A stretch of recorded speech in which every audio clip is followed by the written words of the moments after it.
is Alice. Other breaking news. Water. Wet.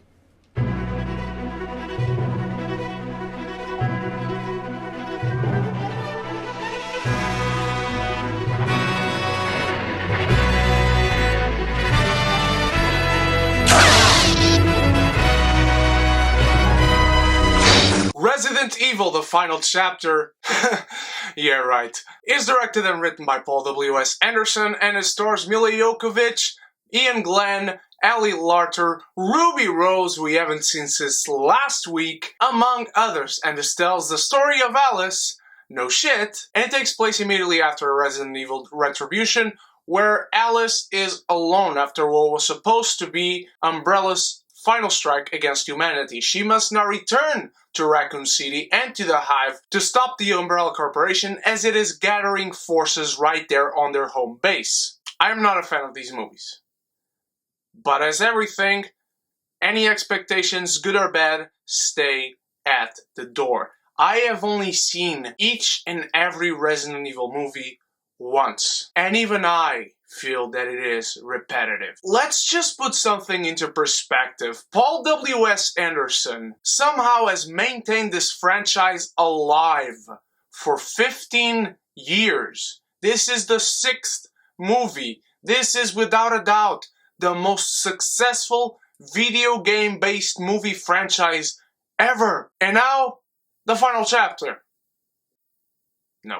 These are the movies that in the States don't make that much money, but internationally, holy shit, they do a lot of box office. As I said, this feels repetitive. Not for one moment there is tension in this movie. Not for one moment do you believe that Alice is in danger. Not for one moment do you feel that there is anything at stake because they are doing the same things over and over and over and over again. The threat is the same. What they have to do is the same. There are zombies in the background because we need to keep this Resident Evil. There are creatures that are from the Resident Evil games that show up in one scene or two. The CGI in this movie goes from acceptable to Windows XP quality. Holy shit, I could make special effects better than these, and I am terrible at special effects. These are some of the most atrocious special effects, from explosions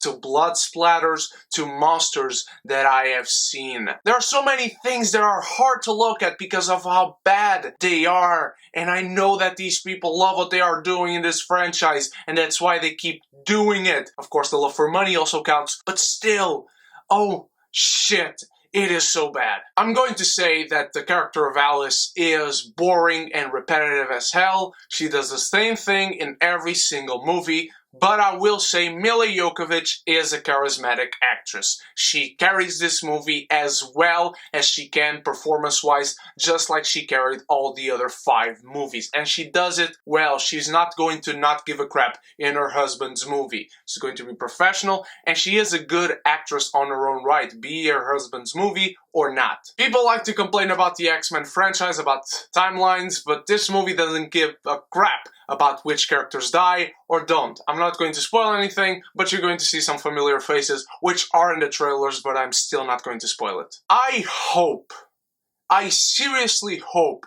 the editor of this movie was paid well. I hope the editor of this movie gets every single cent that this movie makes on the box office internationally, because holy fuck, I do not kid you, the longest shot in this film is a wide shot of someone falling far away from the camera, and it lasts 5 seconds. You guys hear me complain a lot about fight scenes with shaky camera and close-ups and always interconnecting shots and cutting here and there continuously, many shots for 2 seconds. This movie, it does that in the fight scenes. They are horrible. But it does that throughout the whole movie. When characters are just looking at something, it goes like this. And at points, it feels like a mockumentary because you have these ridiculous zoom-ins and zoom-outs from the camera. Characters go into an entryway, and the camera just zooms in and out and goes from there to there to here to there. I don't know if this is Paul W.S. Anderson or the editor him/herself/themselves, but I'm going to say this no matter who did it, no matter who caused this. Just because you can cut something doesn't mean you should cut it. Fucking hell! Let me appreciate the view. Look, there's one scene, just for an example, where Alice crashes her car into something. She gets out of the car. She's in the middle of a road, alone, in the middle of nowhere, and she looks on, and the camera goes from here to there to over here to up and down and here again, and you cannot feel anything.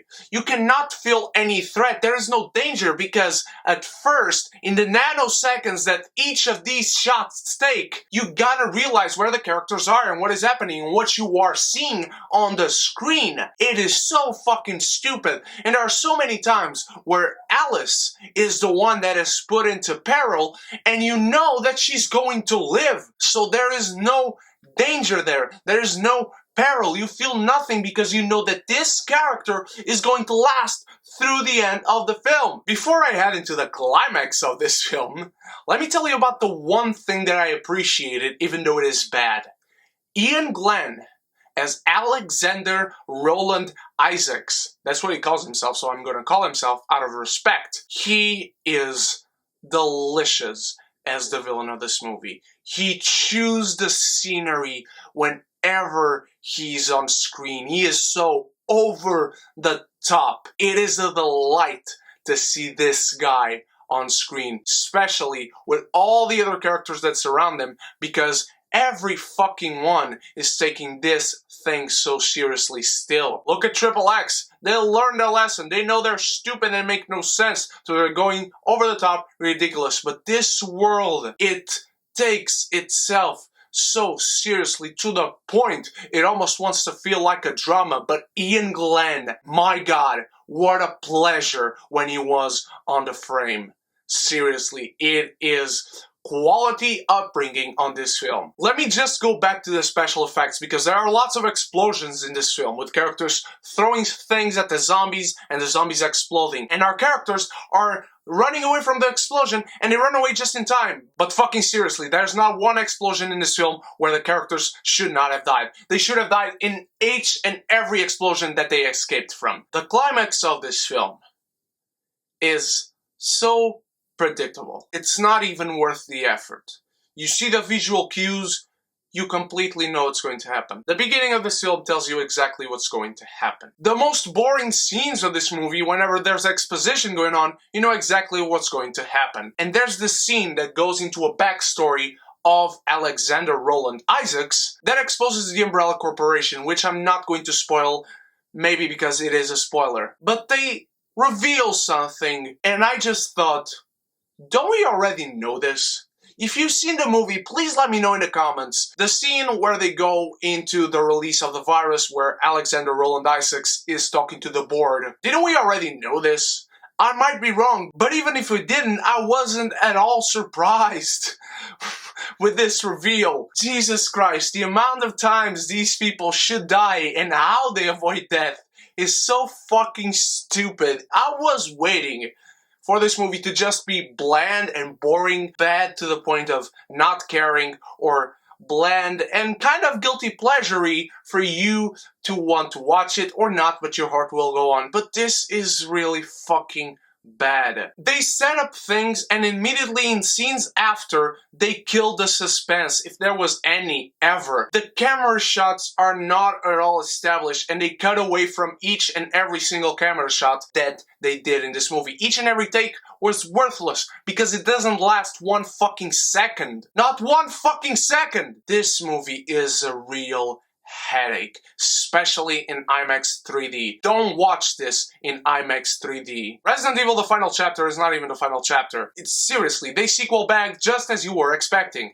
And she still says that her name is Alice. We fucking know. I fucking know, and I don't care about this shit. Apart from the professionalism of Mila Jovovich and the deliciousness, over-the-topness of Alexander Roland Isaacs, played by Ian Glenn, Resident Evil The Final Chapter is truly a January-worthy movie, and it is cinematic excrement.